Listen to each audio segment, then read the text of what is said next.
no nervous twitches. Yeah. All right. My headphone's a little loud too. All right. Awesome.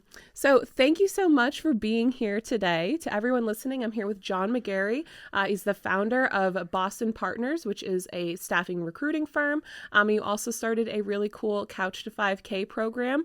Do you want to just introduce yourself, give a quick background about who you are? Absolutely. And I appreciate the opportunity to meet with you, Hunter. Nice meeting you. So I am the founder of Boston Partners. The official name is Boston Partners Staffing Group. It's an executive search company focusing on technology sales. So I've been, I started the business in 2003 with two partners from a previous company. And we've been together since, actually we've worked together from 2003 till 2020. And I've been on my own since 2020. But the focus is technology staffing sales. Okay. And in most major markets in the U.S. Yeah. So the technology, sector from 2003 to now, obviously that's wildly different. How much has that changed in what you do? It's changed in just where the market potential has become. So there's a lot of areas of technology that have come and gone. And I actually started, in the business in 1996. Okay. So if you take it back 7 years prior, the changes have been incredible. Yeah. Because when I started in the industry in 1996, I worked for a company in Burlington, Massachusetts. And at that time, the Telecommunications Act passed, which meant that companies could compete against AT&T. AT&T used to be really the only telecommunications company. It was almost a monopoly, and they split. They made a law to change so there could be competition in that area, and that just spawned an entire industry. But also around that time, the whole internet business, the business-to-business side of the internet came together, and so the .com craze, and we were right place at the right time. So that evolution of the industry and how fast it took off, and then how fast it crashed, and then what led us to start our own business was just an incredible journey. And since 2003, just trying to find and understand the trends of the market, finding companies that are good companies to work with, finding people obviously to match those positions, but it's really just continuing to learn what is going on in the industry and where the opportunities are, and then trying to take advantage of that. So I want to walk through the process of what you do for anyone listening to make sure they have the full scope. So is it more so that, companies are reaching out to you with a specific role they're looking to fill, and then you're bringing in candidates? How does that sort of work? Yeah, so by definition, we're a contingency search firm. And what that means is the companies that we work with will pay us if we help them find somebody that matches their requirements. Okay. So they don't pay us anything up front, and we kind of take the initial risk. But we do sign a contract so that if we do help them find somebody, then they hire them, then we'll get paid. So you said when companies reach out to me, it's usually me reaching out to companies. So it's still getting on the phone, making cold calls and, LinkedIn reach outs and just trying to make connections that way. And then I'll work with their talent acquisition team, and I'll also work with the hiring managers and really trying to understand what their needs are, what has worked for them in the past, what hasn't worked for them in the past, and really just try to drill down to the must-haves. Yeah. Like let's look at the job description, but the job descriptions have a lot of words on it. Like let's really just get down to the net of like, what are you really looking for? Mm-hmm. And then with the candidates, the people that are looking, a lot of times it's reaching out to those individuals directly as well. There are job boards and other resources that are available that you might have an opportunity to find somebody, but most of the time these are people that have very specific skill sets, and just trying to reach out and trying to understand their current situation is and see if there's a match. Are most of these positions, is it often like higher level, executive level, or do you often do like entry level stuff, or where's that sort of tend to fall? That's a great question. So we'll run the gamut on sales. So salespeople could be right out of college, and it can go all the way up to chief revenue officer or VP of sales. Okay. So the typical role that we'll work on is with an experienced individual contributor. Could be 3 years, 5 years, 10 years, and those individuals that's really the lion's share of what comprises of sales is individual contributors. But we'll work with junior level, we'll work with senior level management, we'll do some sales support type roles as well. But the category is technology sales. That's really where we do most of our business. And you mentioned LinkedIn as far as where you're finding candidates and stuff. Is that sort of the main place you find? I mean, I know, of course, I'm on LinkedIn too. I get a lot of messages from recruiters. So is that sort of like what you're like? Walk me through that, because I've always been a little bit curious about some of those messages that I get of how many of these are real, how many of these are spam. You know what I mean? Yeah. Yeah. And it's challenging because how do you separate yourself? Yeah. And I find that if you send a specific message and say, I like your background because of this, and these are the things that I believe your skill set would match a specific opening that I'm recruiting for. So if you define the message that is to the person that you're reaching out to, you're going to have a much better chance of success. If I just sent you a generic message to saying, hey, I'm a recruiter, do you want to talk? It's more likely that person's not going to respond because they're like, okay, this person's just fishing. Yeah. They're not reaching out to me for a specific reason. And that's the value that I hope I provide for both companies and individuals is my goal is not to waste time. Companies hire me because they're under the gun. They have positions that they want to fill. They don't want to waste time by spending time to take in order to find somebody, but they don't want to waste a lot of time to interview people that aren't a match. And then on that individual side, I would say 90% of the people that I work with that I help find positions for, they're working. Okay. So for that person to take the time initially to even talk to me and then go through the steps to say, all right, is what this new opportunity is about, is this better than my current situation? Then you want to make sure you have a good message in order to engage that person. When those individuals are reaching out to you, do you often find that you are turning people away? Like, sorry, I can't help you. Does that ever happen? All the time. All the time? Unfortunately. What's usually the reason for that? Well, it's because I've done this work for so long, I have a massive network of contacts. And so I'll get referred to people. I'll get inbound messages from people that are looking for positions. And I can only help a small percentage directly to help them find a position. But my goal, especially if the person is referred to me, is the way I try to set up my business is if I can make some type of impact on a person. And what that means is I'll have a conversation with somebody and I'll talk to them about their resume and I'll try to make some recommendations on their resume, and I'll try to understand what they're looking for, what's worked for them, what hasn't worked for them, and then try to give them some advice. So even though I'm not able to directly help the majority of people, the people that are coming to me, I'll just try to help them in some way.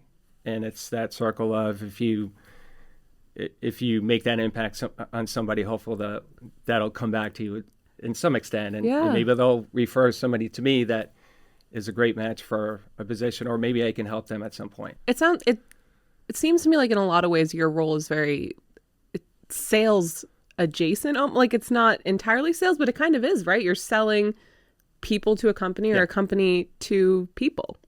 Does that make sense? I'm a matchmaker. Yeah, there you go. Perfect. I'm like a dating site. It's like, hey, you want to go out with this person? You want to work for this company? So it's it is sales. Yeah. I'm selling myself, and I'm also trying to match a person in a company. So there's a lot involved. There's a lot of emotions involved. There's a lot of that goes into that process. And so by the core, I consider myself a salesperson. But what I do is I sell people to companies. So I'm in the people sales business. Ooh. Did that come out wrong? Yeah, maybe it's all right. I understood what you meant.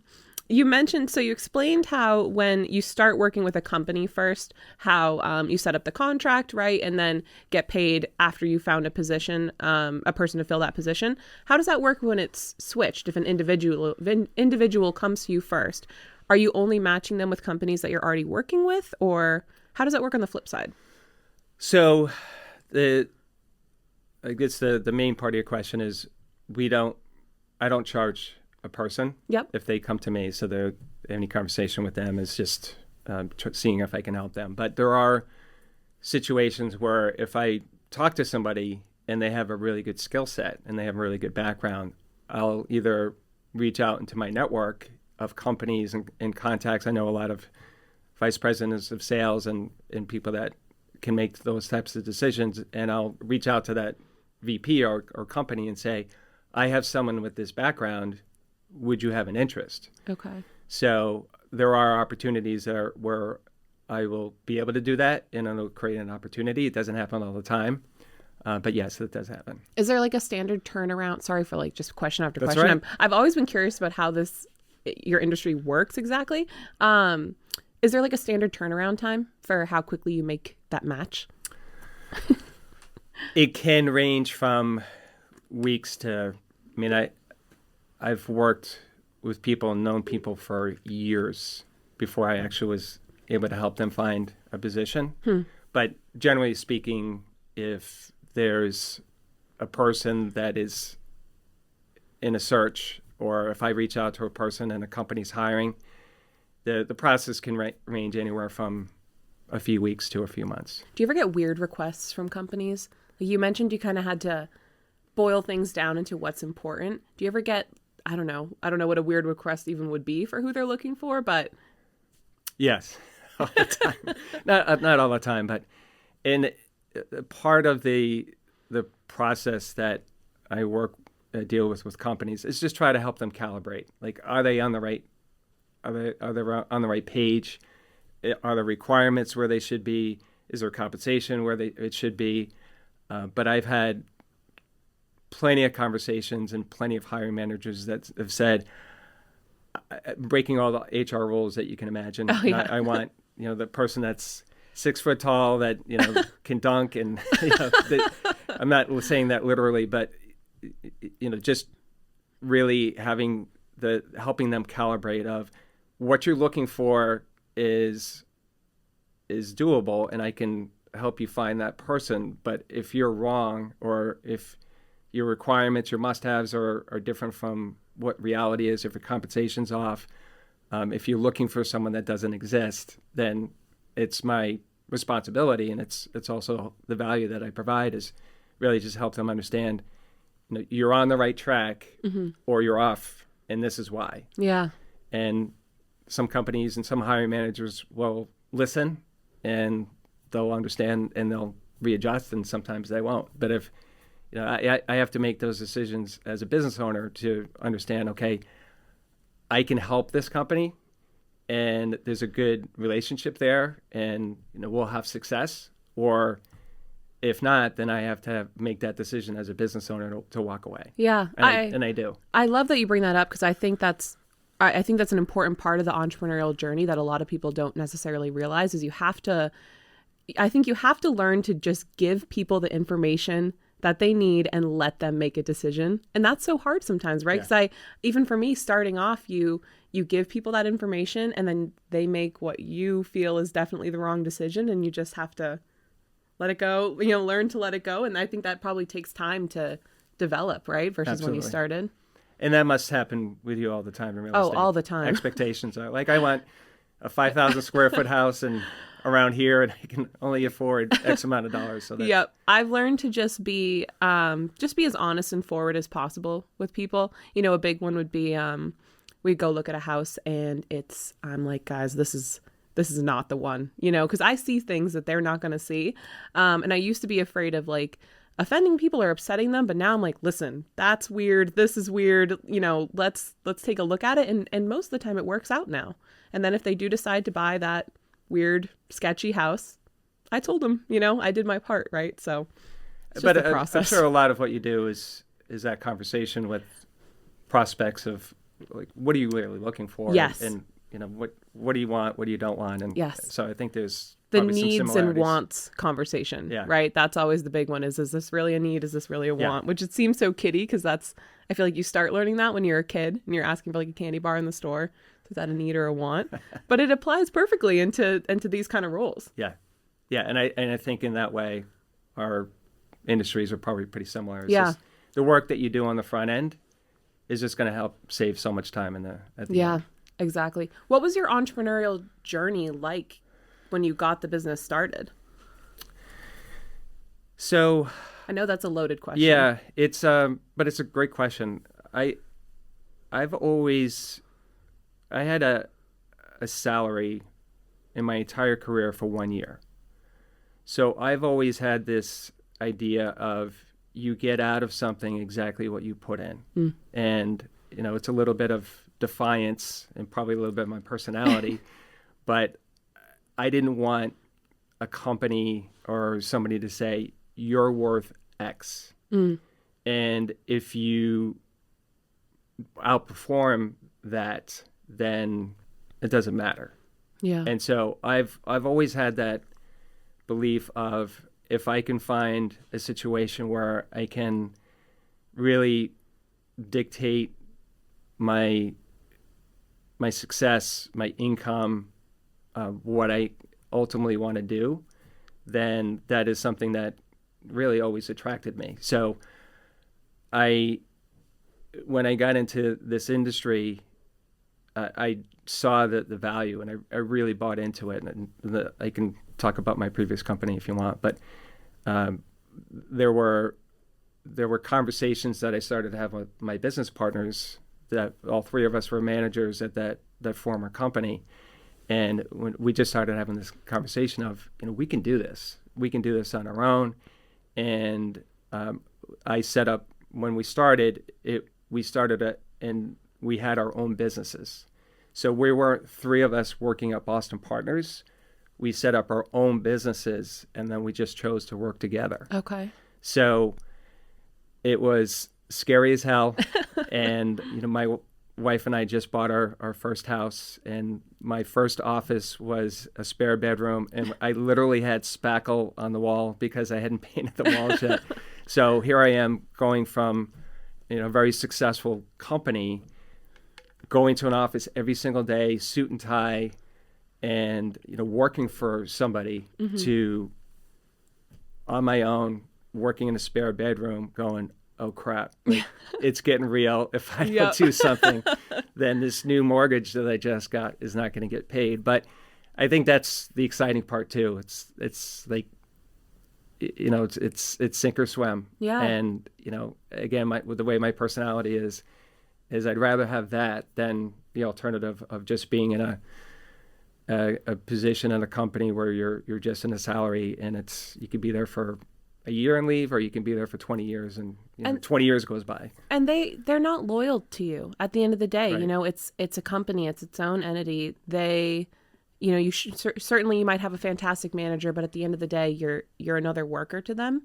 They're not going to protect you anywhere near like you would protect yourself. Right. And that's something that there's more risk, of course, doing it on your own. But yes. I love everything that you just said. I relate to it all a lot. And it's something that's come up on this show a lot. I think that one of the markers of a true entrepreneur is you're someone who, when your back's against the wall and you're coming out swinging, right? Like there's nothing scarier than when you're getting started like that and you're like, I have to make my mortgage payment. What do I need to do today to make sure that gets paid? Right. And that's how you build the business, right? That's Absolutely. that's where it comes from. Did you have any weird like hiccups when it was starting, or, I mean, or any, big things you had to overcome? Yeah, there were, I'd say the biggest part was just market conditions. So we were in business That's for, fair. we were in business for a few years. So the good thing is we were established. But in 2007 and 2008, that was the financial bubble, and the mortgage industry, and Yep. probably know that story. You've probably heard it 1,000 times, but companies just stopped hiring, and at that time, my wife and I sold our original house, and then we moved to our current house in Wyndham. And I had a 2.5-year-old and a 7-month-old, and we just started that mortgage, and it was, I want to say it was February, March of 2007, and then everything started to go downhill, and the market just the market crashed like everywhere, Yeah. and nobody was hiring. Companies were getting laid off. And I just remember those sleepless nights of going, I have 2 kids, I have this big fat mortgage, I have this business, how am I going to get out of this? And as a business owner, or if you're a salesperson or whatever it is that you do, you just think it's going to be a steady Eddie. It's going to be this nice smooth ride Yep. for the rest of your life and the rest of your career. But the reality is it's a massive roller coaster. Yep. And we just fought, and there were we went through some financial challenges, and how we're gonna figure this out, and so, but it's always a learning experience of what can we do, Yeah. how do we adjust, and how do we make sure that we can't control everything, but how do we control things the way we should, in order to make sure that the lows are not as low. Yeah. And it just hit us at a time where we had just made this huge investment in a house, and I forgot we had to get furniture. We still had to get diapers. We had to do all of these extra things. Yeah. Again, as you know, and we just depleted. We just depleted our emergency fund and a lot of our extra cash, and then the market crashed. And so the learning experience was like, okay, we're going to make sure we have a better safety net and do what we need to do if something like that ever came up. But again, it's you have to anticipate. You can't lose sleep over it, but you just have to anticipate of, okay, I'm going to, as a business owner, I have to do certain things to make sure that if what hits the fan, that you're going to be okay. Yeah. And so that was a great learning experience. I'm a big believer in the universe puts obstacles in your path because you need to learn something from them. No doubt. Right. And I try to remind myself of that. I used to, when I got started in my field and something would go wrong with a client, which happens all the time. There's no avoiding it, right? Whatever it is, I would panic so hard. And now this is happening so that you learn something, so that this doesn't happen in the future even worse. Right. So it's a little anxiety tip. That's what I go. It's just, it's a learning thing. So you started right out of college, right? Yeah, right out of college. What made During you choose? COVID too was when Wow. I got started. How did you choose real estate? I majored in marketing and entrepreneurial studies. I double optioned. And for the entrepreneurial studies course, you had to do an internship. There was a brokerage on the list, and I was really interested in real estate investing. I had zero interest in being a realtor. I just didn't have a good perspective on it. I didn't think you could make any money. I just kind of, I don't know, I kind of compared realtors at that time to used car salesmen, like a lot of people do. So I did that internship. I studied under a realtor, and I just loved it. I mean, she had this amazing life that she, like you said earlier, was a direct result of how hard and how smart she was willing to work. And that's something that really sticks out to me is if I'm willing to work every single day and better myself to be able to make better decisions in my career, I want to benefit directly from that. So that was what stuck out to me the most about it. yeah, and then it was during COVID, so classes went online, got my license before even graduating, and then more or less hit the ground running in the middle of the pandemic. And I know I'm betting the first couple of months where everybody just was freaking out trying to understand what was happening, but it must have been busy because so many people are relocating, or 2020 was weird and really quiet. 2021 was when that insane market kicked off, right? And it was because the Fed slashed the interest rates down to essentially nothing, trying to bolster the economy, whatever the case was. So that was when it was really crazy. It was, on one hand, kind of an interesting time to start. Like, I learned a lot. It was, but on the other hand, you know, you're brand new, you get a buyer, and now you got to go compete with 20 other offers to get them that house. So I ended up having actually a really, really great first year, but it was exhausting. It was emotionally exhausting. At the end of that year, December and January, that's when the housing market slows down. That's when I usually get a break. I didn't get off the couch. Wow. Like that. It was just, the burnout was crazy from that first year. And that's the other thing you have to learn being an entrepreneur, right? Is you have to pace yourself and you have to take care of yourself, because it sneaks up on you. No doubt. Yeah. And that's the scariest thing too, because then you're neglecting yourself, and then you're neglecting your business too. Yeah. Time management is so critical, and you have to remember the important things. It's not, Yeah. I mean, clearly you have to have the drive and motivation to be successful Yep. in having your own business. But the advantages that I had working from home was I got to spend time with my kids.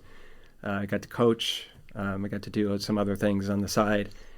But I have a process that I follow. I'll go out and run in the morning, get out of the house, or go to the gym, and I'll still shower. I know people that will literally roll out of bed and in their pajamas, and they'll sit at their I struggle desk. with that. I do that sometimes. Yeah. But I can only do it for a couple days, and then you start just feeling terrible about yourself. So I'm guilty of that. Probably take a shower. Yeah. But it just works for me. But just having that routine, and then it sets your mind. Yeah. And when you're sitting at your desk, at least for me, I'm ready. I'm ready to work, because I didn't have this process of like go down, get coffee, and then go straight to my desk and not go through a morning routine. But I think it's those steps as a business owner, regardless if you're working at a desk at your home like me, or going somewhere, but just having some routine, some other interests, just to break up in the monotony, and really just to stay sane. Yeah. Just to have those other outlets, just to make sure, like, okay, work could suck. It could be very stressful, but you have other things happening in your life just to, even out the edges. Yeah. The sanity aspect of it is Yeah, a there's good, no doubt. yeah, little known, but good one to bring up. Were your parents entrepreneurial? No, not at all. I'm the youngest of seven. My dad was a fireman in New York City. Oh, wow. And but he always worked two jobs, because you can't raise seven kids on a New fireman York salary. City. So it was very blue collar. My mom stayed home for most of my youth, but as we got older, she worked in a dentist's office, and she worked in some retail places. But I think what I learned growing up was it's a little bit of survival with seven. Yeah. Six brothers and sisters. But just looking at my dad, it was really about his work ethic. Yeah. Like his entire my entire experience with him was he just worked, and he sacrificed.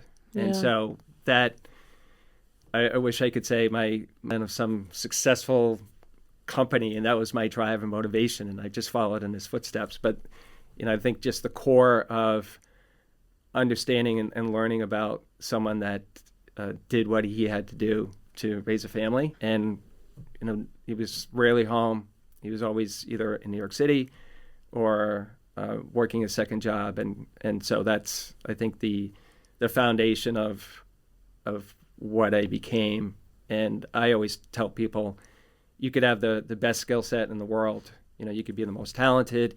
You could be the smartest, you could have the best upbringing, but at the end of the day, the number one reason why companies, it's two, but the one of the main drivers that a company will look for in a person is, do they have a good work ethic? Yeah. And if you can sell yourself, and if you can project yourself of, these are the things that I do and these are the things that drive me, then that's going to carry the day more than, I got a 4.0, which again, I'm not knocking. It's great, and that can get you in a lot of places, but there's some really smart people that don't have that drive. Yeah. And work ethic is going to usually win the day out over other things. Well, that leads perfectly into something I wanted to ask you about, which is, I feel like there's kind of a debate lately about skills versus degree-based hiring. How do you see that? Because again, it's how do you see that playing in with, do you need to have that degree? Is there other ways to show off your skills? What do you think is more important, I guess? Yeah, it depends on the company, and it depends on the position. It depends on the industry. I mean, there's a lot of variables. Sure, if you're going to be a surgeon or something. Yeah. Yeah. You want to make sure. Yeah. I want the average surgeon to. I want the guy who taught himself at home. Yeah, online, whatever. Yeah. So, I think it's work ethic, but it's also, do you possess a skill that has value to a company? So, it's usually a combination of things, and sometimes it could be based on the industry of what's most important, and sometimes it could boil down to the person that's hiring you. So there could be two companies that are direct competitors, and one company might favor that work ethic and specific skill set, maybe personality, and that direct competitor might want a great GPA from a good school and some of those other things. And many times it could be just based on who they are. So that's some of the unknown of, what are you getting into when you're interviewing and going out looking for a position. But I think the foundation is mostly, do you have a very specific skill set that has value? Can you bring value to a company? And then can you talk about your work ethic and your drive that's going to help them understand that you're the right person? And then, some of the softer things of personality fit, culture fit, income fit. So there's a few things going on there. Do you have any advice to someone who, because I'll share. So I went to University of New Hampshire, so, solid school. I did not have a very good GPA because I just never really cared. You partied, I know. I partied a little bit, but I never really cared about school. I got through in high school on being smart and having good multitasking time management skills. I'm good at writing, so I could write my papers in between classes and get a great grade on them, and that would offset my terrible grades in math, and so college, it was similar. I was always spending more time pursuing, like I was writing throughout college. I was, spending more time pursuing things that I felt were important to me. So, I don't think my GPA, represents how I've done in life or how smart I am. So for people in that position, right, like you said, you need to be able to show and explain your skills and your passions elsewhere. How would you recommend that they start that journey, right? Because if they're looking for jobs, I feel like sometimes it's immediately has that barrier of, where did you go to school, GPA? And I guess if that's really important to them, it's hard to overcome. But do you have any advice on how that you can bridge that first step if you're in that kind of position? So are you asking mainly for college grads or younger workers? Either way. I was thinking, I guess, college grads, but either way, if you didn't go to college, but I guess whatever way it makes sense to answer. Yeah, I would say it's usually a combination of things, and there are times when, if someone has really excelled somewhere, it could be grades, it could be sports, it could be work experience. So if you have something that you've excelled at, then a lot of times that could be the way that you can get into an opportunity.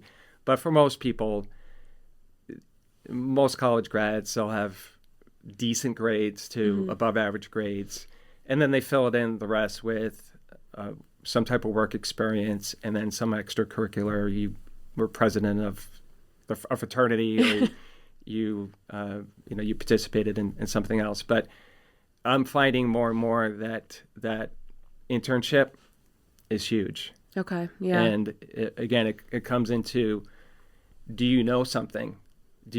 Are you bringing some value? And so my oldest son is a junior, and he's going for IT.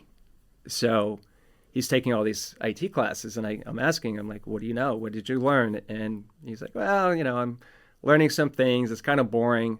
And I'm harping into him, like, you need to figure out one area of what you're studying that you like, and then pursue it. Try to find an internship. So I'm going to work with him over the next couple of months to try. That's convenient for him. Yeah. Let's see what happens. Yeah. But if we can get him an internship, if he has that degree, because even a few years ago, having an IT degree was almost like gold, because there was so much demand. Yeah. That if you had that piece of paper, you can get a job. But it's becoming more and more important. They have the degree, but also some type of work experience, some type of internship, so you can go to a potential employer and say, I have this degree, but I also have a little bit of work experience. I did this internship, or I have some knowledge in this area. Maybe I have a certification. So those combination of things is becoming more and more important. I feel like I've seen a lot on the news lately about specifically like computer science degrees having a hard time finding jobs, and I guess IT too. Is it like just more competition, more saturation, and how many people got those degrees recently? It's a little bit of that. Yeah, there's some saturation going on. There's automation with AI and some other technology that is minimizing some of the big need.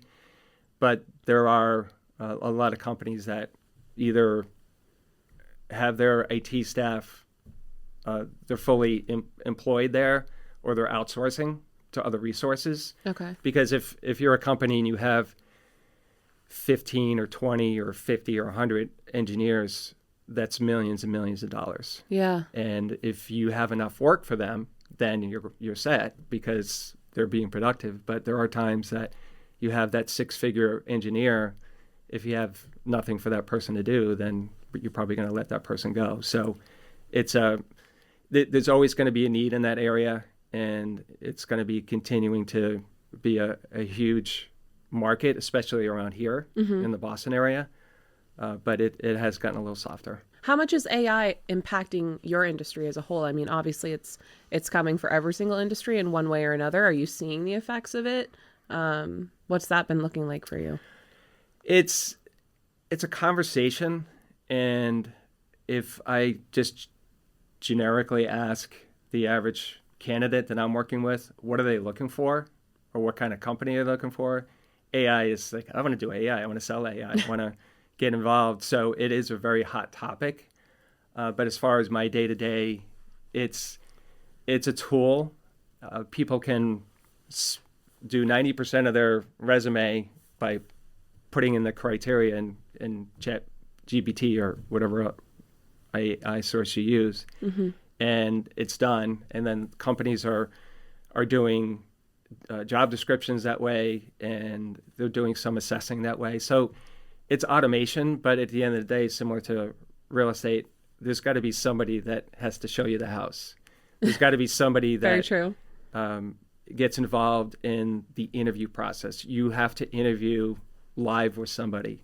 So it's creating automation, and it's helping the industry, but there's still that people part of it that's going to bring it home. I think the most important thing with that is it's just being able to adapt with it, and I think apply some creativity to see how can you bring AI in, maybe how can you bring it in a way that a lot of your competitors aren't. I think a lot of people get really scared about it. And I think there's some reason to be, but also if just committing some time to it and being willing to change with it, I think a lot of people will be okay. Is this something you're using? Yes, I use it a lot through my business. I mean, again, it's mostly at this point more of like a helper, right?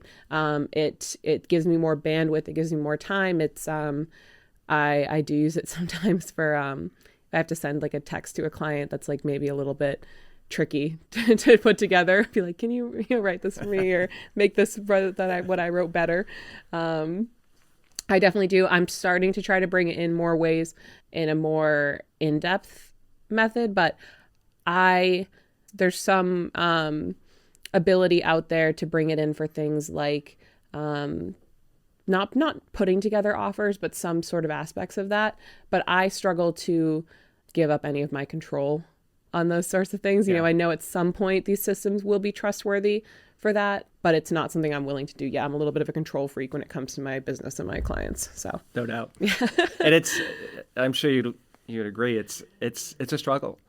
Yeah. And you know, I want to make sure that things are done right, and I want to make sure I have contact. And if you're not embracing that change, then you're going to get left behind. Yep. And you have to really stay on top of, okay, what's coming out that I should be aware of, that it should help me, or at least know that, you know, these changes are happening.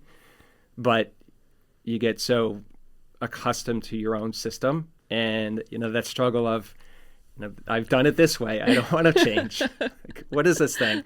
I can send my own email, or I can you know, tell people to write their own resumes, but you know, the kind of the sharpening of your own skill set is really important, just to make sure that you're evolving. And you know, the evolution in my industry prior to AI was just online staffing.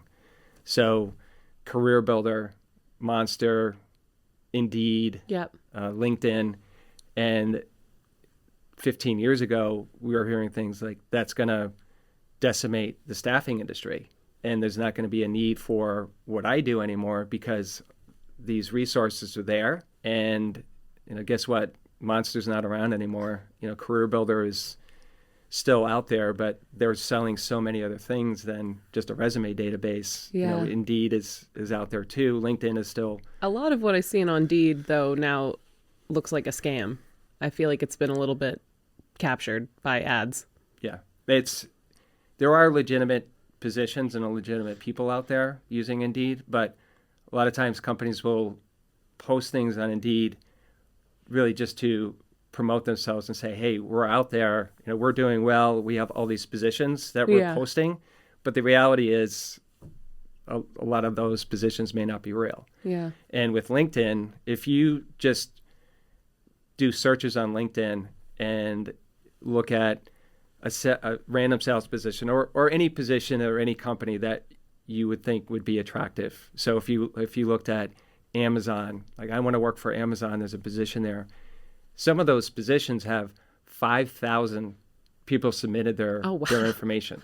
And I saw one a couple weeks ago that had 15,000. Oh my God. So as a candidate, as a person that is out there looking for a position, sometimes you feel like you're swimming in an ocean. That's discouraging. I mean, I think at that point it's like, why am I even going to waste my time applying to this? Exactly. So you have to, you know, my advice to people as they're exploring positions and either actively or at least selectively looking for a new position is use every resource that you can. Yeah. Look on LinkedIn, find someone like myself, go direct to a company and submit your information or reach out to a hiring manager directly and do whatever you need to do. Don't rely on one resource. And I think if you do that and if you're persistent, then you'll usually have success. But it's not the tools that are available like LinkedIn and some of those other resources. It can get very, very frustrating because there are people that will submit their resume to 15, 20 companies, 50 companies, and most of the time it can be a black hole. You won't even get an auto reply. Wow. And so people are just sending resumes out through these resources. So I think you have to, I've always thought that getting married, having children, buying a house, and getting a job are some of the most stressful and important decisions that you can make. So you have to look at it in a way that this is very important to me in my career, and I need to have a plan and I need to have a strategy in order to go about it. So you can't just sit back and post your resume somewhere and have it in a database and expect that you're going to get all these great job offers. You have to be involved in your own process. And for some people, it's easy to do because of who they are. But there are a lot of talented people that are a little bit more passive. Maybe they really don't know how to go about it. And so I think that's some of the value of what I do and with my business. And a lot of the satisfaction I get out of it is just trying to give some of that advice of like, you're doing this is wrong. Yeah. Or you can do a lot more. Yeah. And it can go starting from what are they looking for and are they on the right track? What does their resume look like? How do they interview? Are they prepared for the interview? How are they following up? Are they following up? And, even when it comes down to negotiating an offer, like, are you doing everything that you should do? So that's, and I work with people that are right out of school that are like literally clueless, and I have to really hold their hand through the process. But I work with chief revenue officers or VPs that make a hell of a lot more money than I do, and they just they're amazing at what they're doing, and they're in sales, and you would think they would be able to do that in their sleep, but a lot of times they just need to have that conversation, and say, all right, I'm thinking of this. Is this right? And what did that client say? What did that hiring manager say? So that's I'm confident. Maybe I'm a little bit optimistic, but my industry is not going anywhere, and I think there's always going to be value. Yeah, I think a lot of industries, like you mentioned earlier, you always need a human touch. So if you're capable of providing that and improving it along with these other technologies, then I think you're going to be fine. Yeah. How do you feel about job hopping? Because I feel like that's another thing that I'm perceiving to be a trend where it's job hopping as in, moving on fairly quickly between jobs to get a better salary or better benefits. What are your thoughts on that? Yeah, that's tough. For the most part, it can only last so long. Yeah. So if you have some of the averages that we would say is if you have more than 3 jobs in 5 years, then that's a problem. Yeah. Like a red flag. Yeah. So, yeah. And there are clearly circumstances we gave, and most companies gave people a mulligan during 2020 because it wasn't their fault. And there are times where it is beyond your control. But if you have to continue to change that often, then are you chasing something that's not realistic? Are you not? Are you the problem? Yeah. Right. So with someone's background, we refer to it as an anchor. Like you should have a job on your resume that shows that you were able to stick it out. Mm. So unfortunately, in the market that we're in, is an anchor could be 3 years. Okay. Hopefully it's longer. Yep. But if you have 3 years, if you have 5 years, and it shows that you were able to get promoted or you had increased in responsibilities and you were able to go through a period of time with a company and show some progress, and maybe ride through a tough time. And so that shows the next employer that you have the ability to stick it out. Because if you had those 3 jobs in 5 years or 4 jobs in 5 years, that hiring manager is just going to look at you and interview you differently. Yeah. And you're going to be on the defense.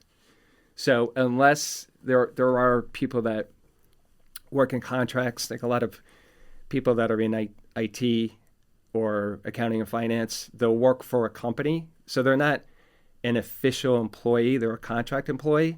So they'll get paid X amount of dollars an hour and they'll work for a 6-month contract. Yep. So, and there are circumstances where people just love to stick and move because, they want to work for 6 months and maybe they want to travel for a month, and then they want to go try a different experience.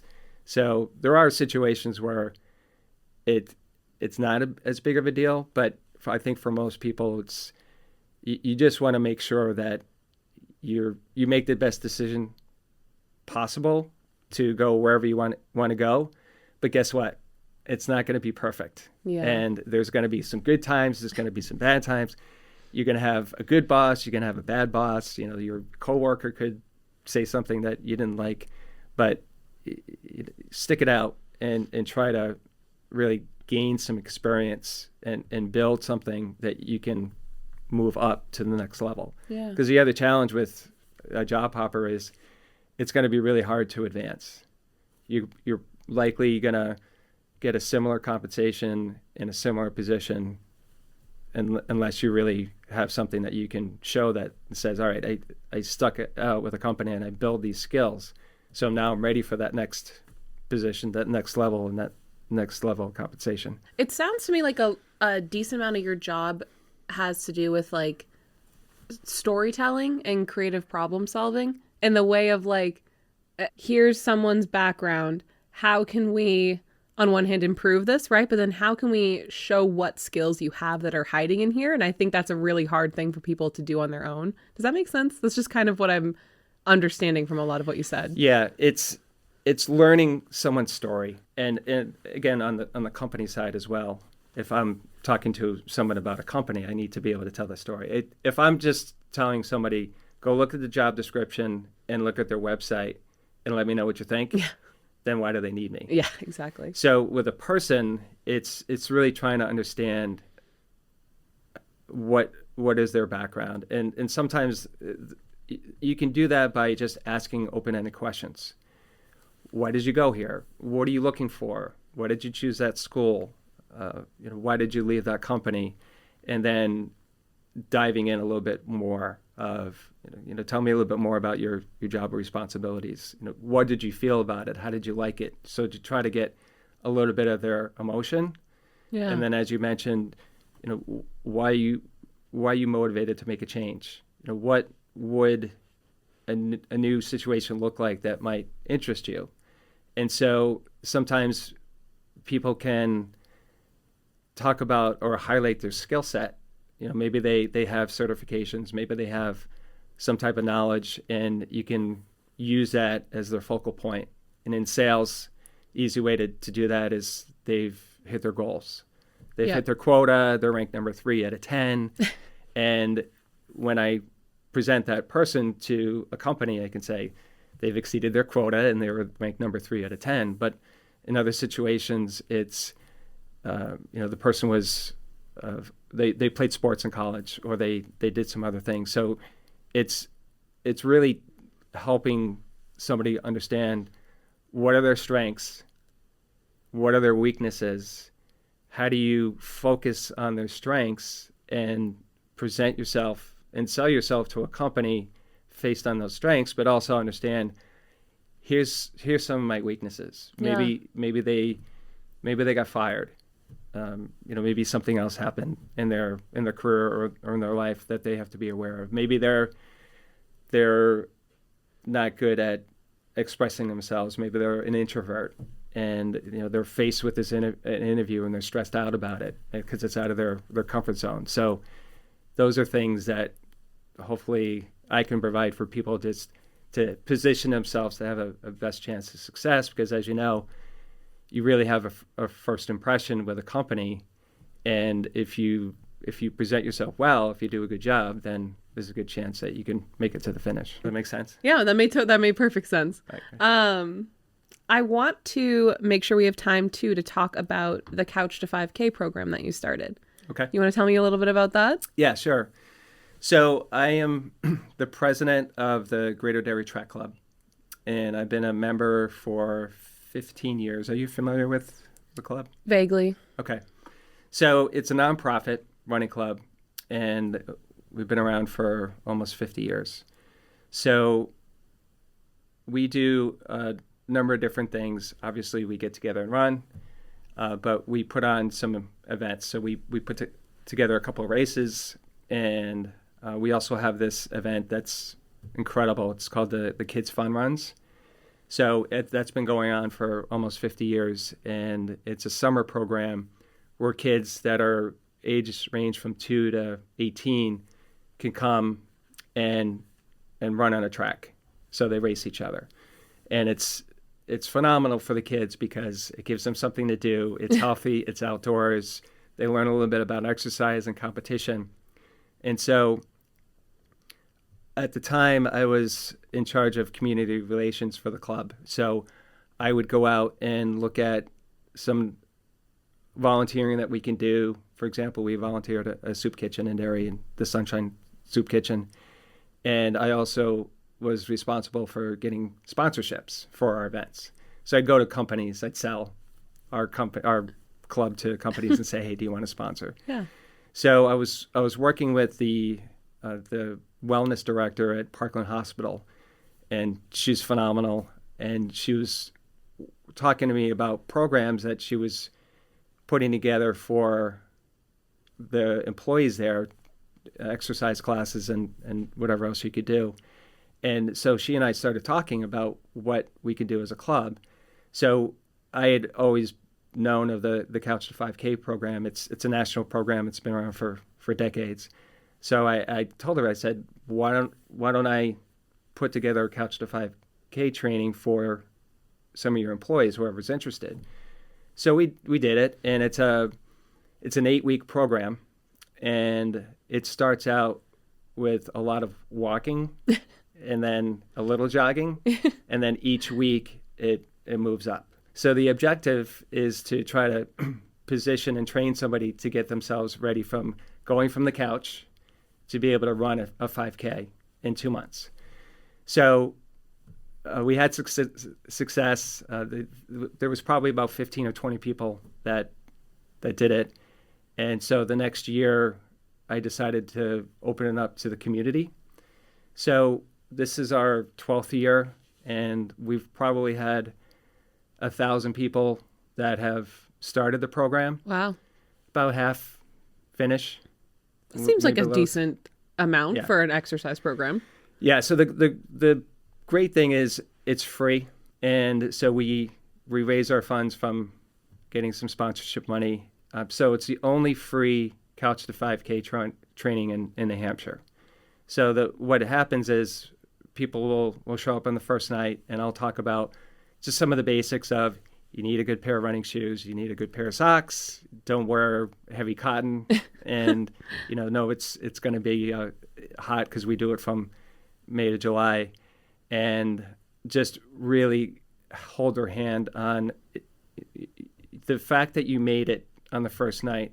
That's 3/4 of the battle. We're going to work with you and help you get through the rest of it. So we meet twice a week, and then they do one workout on their own. So for the people like myself that are involved, it's a big commitment. So because we're meeting twice a week for 2 months, but we talk to them about stretching, we talk to them about nutrition, hydration, and try to overcome some of the problems that can happen along the way, a lot of tight muscles. And a lot of that stuff isn't as widely known as you might think too, if you're someone who's involved in it, right? It's the fundamentals, but they're not always.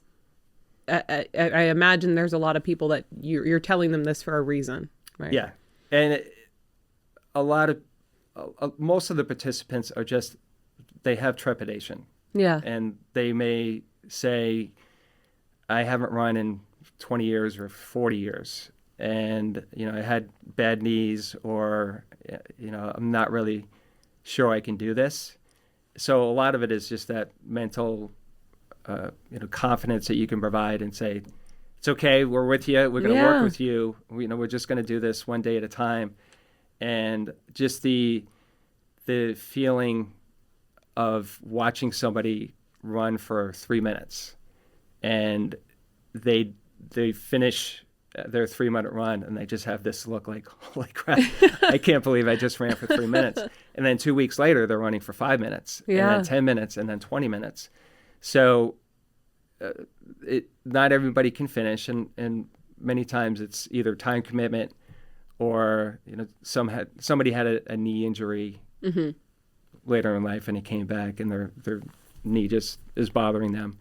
But we've had people that have gone on and run marathons from that, become active members of our club, and really embraced fitness into their life, because you hear it all the time, but the of a lot of our country is not where it should be. Yeah. And there are so many different ways to try to combat that. But, my true belief is just keep it basic. You don't have to get this incredible exercise machine or spend all this money at a gym. Like, if you can get a pair of sneakers on and literally just leave your front door, and you can exercise, mm-hmm. whether it's walking or running. So it's something that the running club that I'm with really embraces. At any given time, we have 15 or 20 people that show up at every workout just to support the group.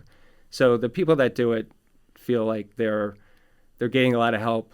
They're listening to people that have had every injury that they may go through, and our objective is to say it's okay. We're going to do it one step at a time. But the value is it's a great way for the people that are in our running club that do run and see the benefits to kind of share that and say, it's a great reach out. Say, if you haven't done it before, it's okay. You can do it. You just try to do it a little bit at a time, try to progress a little bit at a time. And the hope is that I think the statement is, if you do something 7 times, it becomes a habit. Mm. So the hope is that they get hooked to it, and they feel the benefit of getting some exercise. Like, walking up and down stairs is not as hard as it was a few weeks ago, because they ran, or whatever back issue they had, or some other challenge they had. I had somebody that I worked with that was a Couch to 5K grad, and I think the next year he was coming back. So he completed the program, and he came back the next year just to volunteer. Mm-hmm. And I was talking to him, and he and I were running together with the group, and I just said, "Hey, Joe, how are things going?" And he said, "It's amazing." And I said, "What?" And he said, "I was taking 4 medications for high blood pressure. Yeah. And I don't have to take them anymore." And I asked him why, and he said because he was exercising on a regular basis. He was running, and just hearing that feedback of like, holy crap, like that made such an impact on his life. And I've had people that have lost weight and quit smoking, and so it doesn't happen every time, but just hearing those success stories is just a great reward for trying to give back. In so many cases, I mean, the world gives us what we need to heal ourselves in many, many cases, right? Whether that's exercise or change of mindset or just being outside or eating different. Obviously, it's not the case with everything. But yeah, I mean, regardless, if you make those steps, you're going to at least feel better in some capacity. Yep. Have you ever had to turn anyone away because maybe they wanted to do it, but they had an injury that was too much, or an illness that was too much, and ever have that happen? We won't say you can't. Yep. But we'll just have a conversation with them. Yep. And most of the time, actually every time that someone decides that they can't do it, they'll make that decision. But I'll just say, how you feeling? Yeah. What's the level of pain? I mean, and I say this on the first night, and I'll say, I'm not a doctor. Yeah. I don't have a physical therapy certification. I just have this life experience. So it's just working through people, because there are times where you can ice it, you can stretch it out, you can roll it out, and there's things that you can do to see if you can work through that. Yeah. But if the level of pain or whatever their challenges are, if it's beyond help, then unfortunately they have to sit it out and maybe try again next year. But for a lot of those situations, it's something that you can be worked through, but you just don't know, because we're working with people that are all ages, all walks of life, all different levels of physical fitness. And the hope is that your body will respond well enough that you can make it through. What's the there's a website for that too, and I'll put it in the bio for the episode, but where people can find the program who live in the area. Yeah, so if you go to our website, it's Greater Derry Track Club. It's gdtc.org. And then there's a pull-down menu that will show the Couch to 5K. So we'll start promoting it in March. So it's coming up. And the first night would be the first Tuesday in May. I don't know the exact date. And we meet Tuesdays at 6 at the Wyndham Rail Trail on the depot side. And Saturdays at 8:30. So it's a regular program from May to July. Perfect. And for Boston Partners, if someone wants to find you through there because they need some help, what is their website for that? So our website is bostonpartners.net. And you can also find me on LinkedIn through John McGarry, Boston Partners. Perfect. Yeah. We've already been here for over an hour. Okay. Thank you so much. I thought this was fantastic. I think this is a good one I want to share to anyone I know that maybe is in the job hunt, right? Because I think there was a lot of really insightful stuff that we talked about. Awesome. Yeah. Thanks so much for coming on. I hope it wasn't too scary or anything. It's fine. Awesome.